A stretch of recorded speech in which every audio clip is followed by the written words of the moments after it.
안녕하세요. 안녕하세요. 오렌지 가나안 교회 매일 만나 시간입니다. 오늘 본문 말씀 시편 93편 1절에서 5절까지의 말씀을 읽으면서 매일 만나 시작하겠습니다. 여호와께서 다스리시니 스스로 권위를 입으셨도다. 여호와께서 능력의 옷을 입으시며 띠를 띠셨으므로 세계도 견고히 서서 흔들리지 아니하는도다. 주의 보좌는 예로부터 견고히 섰으며 주는 영원부터 계셨나이다. 여호와여, 큰 물이 소리를 높였고 큰 물이 그 소리를 높였으니 큰 물이 그 물결을 높였나이다. 높이 계신 여호와의 능력은 많은 물소리와 바다의 큰 바다보다 파도보다 크니이다. 여호와여, 주의 증거들이 매우 확실하고 거룩함이 주의 집에 합당하니 여호와는 영원 무궁하시리이다. 아멘. 누가 왕인가? 라는 제목으로 하나님 말씀 나눕니다. 오늘 본문은 장엄한 선포로 시작됩니다. 여호와께서 다스리시니. 여기에서 다스리다, 통치하다 라는 단어는 고대 사회에서 절대 권력을 지닌 왕의 통치를 일컬을 때 사용되었습니다. 현대 사회를 사는 우리에게 왕의 통치라는 말은 피부에 잘 와닿지 않습니다. 저 역시 그랬습니다. 작년 말 한국에서 사역을 마무리하고 아내와 함께 이집트로 여행을 떠나기 전까지 말입니다. 투어버스를 타고 피라미드를 향해 한참을 달려가던 중 멀리 지평선 끝에 피라미드가 보이기 시작했습니다. 멀리서 보던 작은 삼각형은 가까워질수록 상상을 초월하는 크기가 되었습니다. 크기로 다가왔습니다. 피라미드 앞에 선 순간 저는 아무 생각도 할 수 없었습니다. 보통 감당할 수 있는 크기라면 와, 높다, 와, 정말 크다 라는 감탄사가 나왔을 텐데, 비현실적이고 압도적인 규모 앞에서 그저 입만 쩍 벌리고 멍하니 바라볼 수밖에 없었습니다. 피라미드는 국제 규격 축구장이 약 7개에서 10개를 모아놓은 넓이에 하나당 2.5톤의 돌이 230만 개가 쌓여져 있다고 하죠. 막상 피라미드 앞에 서 보니 그 거대함과 웅장함에 제 존재가 한없이 작아 보였습니다. 문득 이런 생각이 스쳤습니다.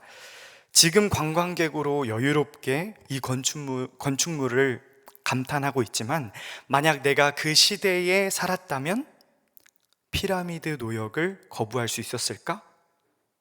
상상만으로도 눈앞이 깜깜해졌습니다. 직접 왕의 얼굴을 보지 않고 단지 왕의 무덤, 그 거대한 돌 무더기를 보는 것만으로도 공포 섞인 경외심이 들었기 때문입니다. 고대 근동 사상의 권위자인 앙리 프랑크포르트는 고대 왕권의 위상을 이렇게 설명합니다. 고대 사회에서 왕권은 국가 기능을 수행하는 도구가 아니었다. 왕권은 자연과 사회가 하나로 묶인 우주적 질서의 핵심이었다. 왕이 우주적 질서의 핵심이었다라는 말은 왕은 사람이 아니라 신으로 받아들여졌다는 뜻입니다. 자연도 사회도 통제할 수 있는 신이었기에 왕의 통치를 피부로 느끼고 있었던 사람들은 절대 권력이 얼마나 막강한지 알았을 것입니다. 그런데 오늘 성경은 누가 통치한다 선포하십니까? 바로 여호와께서 다스리신다 말씀합니다. 우리는 이 지점에서 통치라는 단어를 조금 더 깊게 생각해 보려 합니다. 통치는 통치하는 자와 통치받는 자로 나뉩니다. 그 둘 사이에는 권력 혹은 권위가 존재합니다. 권력과 권위, 어떤 차이가 있을까요? 이 두 단어는 모두 저울추 권자를 쓰고 있는데요. 누군가는 옳고 그름을 판단하는 저울을 잡습니다. 공정한지 불공정한지, 공평한지 불공평한지 판단하는 저울을 잡습니다. 그러나 저울을 잡는 방식에 따라 권력이 되기도 하고 권위가 되기도 합니다. 통치자가 강제적인 힘으로 이 저울을 움직이면 권력이 되고, 통치자가 힘을 쓰지 않고도 존재 그 자체에서 뿜어져 나오는 위험을 보고 자발적으로 고개가 숙여지면 권위가 됩니다. 권력자는 공포를 조장하여 함부로 힘을 부리지만, 권위자는 이러한 힘과 비교할 수 없을 정도로 강력한 힘을 가지고 있음에도 그것을 함부로 휘두르지 않습니다. 스스로를 엄격하게 다스립니다. 그 태도에서 나오는 기운, 권위로 옳고 그름을 판단하고, 공정과 불공정을 판단하고, 공평과 불공평을 판단합니다. 당시의 고대 왕들은 자신의 권력을 드러내기 위해 의복을 차별화했습니다. 아시리아 바빌론 왕과 같은 경우에는 원뿔 모양으로 높게 만든 모자를 쓰기도 했고, 이집트 왕은 스스로 신처럼 보이기 위해 신의 살점이라고 불리는 금, 황금을 장신구로 착용하기도 했습니다. 그들은 무언가를 입고 걸쳐야만 힘을 얻을 수 있었고, 누군가에게 신이 될 수 있었습니다. 그런데 오늘 말씀을 보면 하나님은 무엇을 입으셨다 말씀하십니까? 스스로 권위를 입으셨도다. 이 말씀은 하나님께서 어느 누구에게 권위를 부여받을 필요가 없다 말씀합니다. 눈에 보이는 무언가를 입음으로 권력을 드러내실 필요가 없다. 왜 그렇습니까? 모든 만물을 창조하신 하나님은 저울 그 자체, 권위 그 자체이시기 때문입니다. 1절 말씀은 우리에게 묻습니다. 누가 진정한 왕인가? 누가 권위를 빌리지 않아도 되는 분인가? 누가 권위 그 자체인가? 우리가 하나님께서 권위 그 자체이심을 믿는다면 하나님의 높고 위대하신 권위를 찬양할 수밖에 없습니다. 이후 2절 말씀은 우리에게 그 권위가 언제부터 시작되었는지 말씀합니다. 2절 말씀 함께 읽겠습니다. 주의 보좌는 예로부터 견고히 섰으며 주는 영원부터 계셨나이다. 아멘. 여기서 예로부터라는 말은 옛날 옛적에로 시작하는 동화처럼 잘 모르겠는 시점을 무책임하게 툭 던져놓는 말이 아닙니다. 이 말은 하나님의 영원하심을 선포하는 것입니다. 시계 태엽을 감듯 시간을 돌리고 거꾸로 돌려서 닿게 된 그 시초, 그 시점 전부터 하나님은 이미 계셨습니다. 그리고 시간과 공간을 창조하셨습니다. 그 하나님의 보좌가 예로부터 견고히 섰다는 말씀은 영원부터 시작되었다 말씀하시는 것입니다. 주의 보좌, 즉 하나님의 통치는 언제부터 시작되었습니까? 영원부터 영원까지, 그리고 영원토록 계속될 것입니다.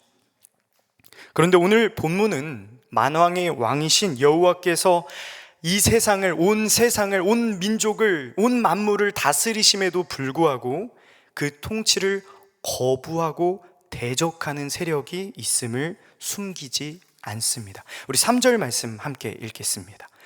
여호와여, 큰 물이 소리를 높였고 큰 물이 그 소리를 높였으니 큰 물이 그 물결을 높이나이다. 참 흥미로운 표현입니다. 영원하신 하나님의 통치에 반대하여 3번이나 반복되는 움직임이 등장합니다. 그것은 무엇일까요? 맞습니다. 높였고 높였으니 높였나이다. 큰 물이 점점점 거세게 출렁이며 위협하는 모습입니다. 여기서 큰 물은 하나님의 능력을 거부하고 그분의 통치를 대적하는 원수 세력들입니다. 이 움직임은 과거에만 높았던 것이 아니라 현재에도 그리고 미래까지도 끊임없이 하나님처럼 높아지려고 합니다. 지속적으로 그분의 통치에 도전하고 있습니다. 배 위에서 잠드신 예수님과 제자들을 삼키려 들었던 거센 풍랑처럼 세상의 교만한 세력들은 지금도 물결을 높입니다. 심지어는 하나님의 이름을 내걸고 수많은 생명을 짓밟는 비극적인 악을 저지르기까지 합니다. 하나님을 도구 삼고 신앙을 명분 삼아 좋으신 하나님을 믿기에 누군가의 생명을 빼앗아도 된다 주장하기도 합니다. 거룩하신 하나님의 이름을 앞세워 자신의 욕망을 정당화하는 기만적이고 잔인한 모습으로 현존합니다. 그들은 하나님처럼 되어 버린 것입니다. 실제 그 사람들이 하나님인가요? 아니죠. 우린 이런 모습을 마주하며 속이 상합니다. 가슴이 아픕니다. 그러나 우리는 알아야 합니다. 무엇을 알아야 합니까? 하나님을 대적하는 세력이 존재하는 이유는 하나님이 그들보다 약하거나 무능해서가 아닙니다. 전능하신 하나님께서 그들을 잠시 허용하셨기 때문입니다. 우리는 답답함을 이기지 못해서 질문합니다. 하나님, 왜 이 악한 세력을 허용하십니까? 그러나 우리는 그 뜻을 알 수 없습니다. 다만 우리가 확실히 알 수 있는 것은 과거부터 지금까지 그리고 앞으로 이 두 통치가 언제나 충돌하고 있으며 결국 피할 수 없는 하나님의 최후의 심판을 기다리고 있다는 것입니다. 어제 송인서 전도사님께서 말씀하신 것처럼 악한 세력은 영원히 멸망당할 것입니다.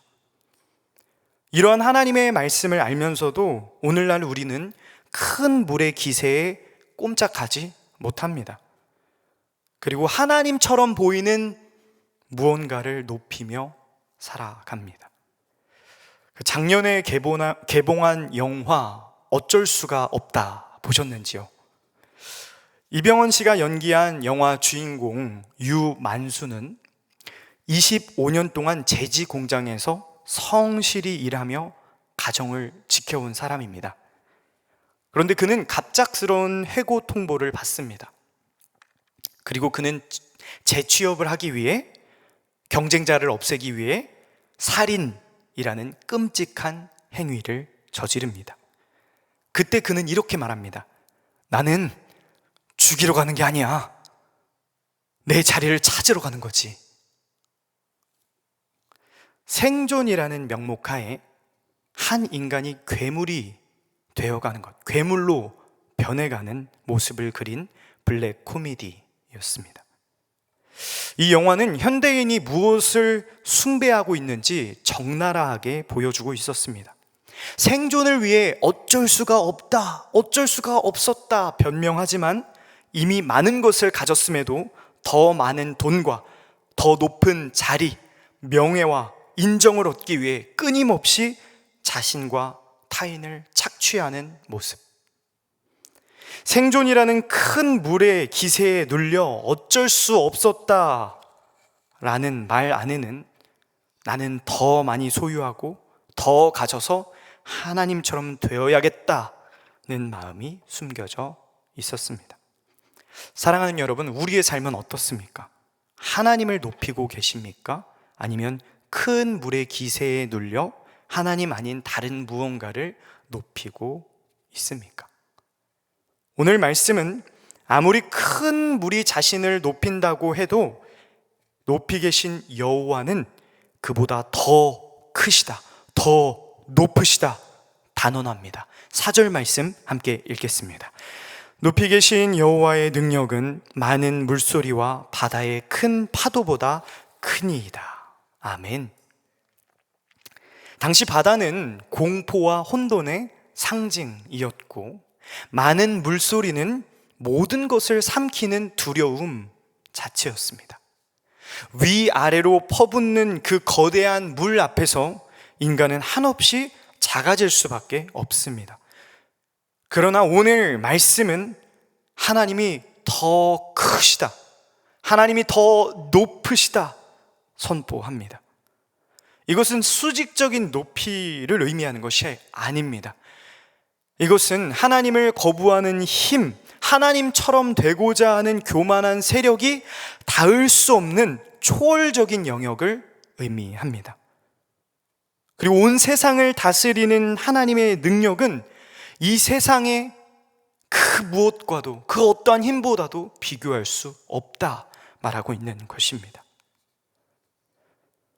우리가 믿음이라는 작은 틀 안에서 하나님을 가두고 굴절시켜 보기 때문에 그분이 작게 느껴지는 것일 뿐, 하나님은 결코 작은 분이 아닙니다.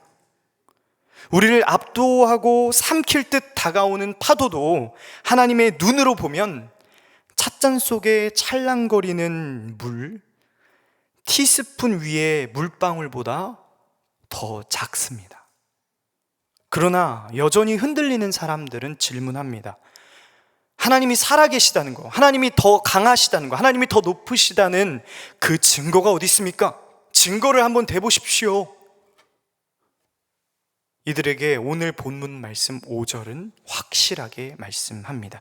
함께 5절 말씀 읽겠습니다. 여호와여, 주의 증거들이 매우 확실하고 거룩함이 주의 집에 합당하니 여호와는 영원 무궁하시리이다.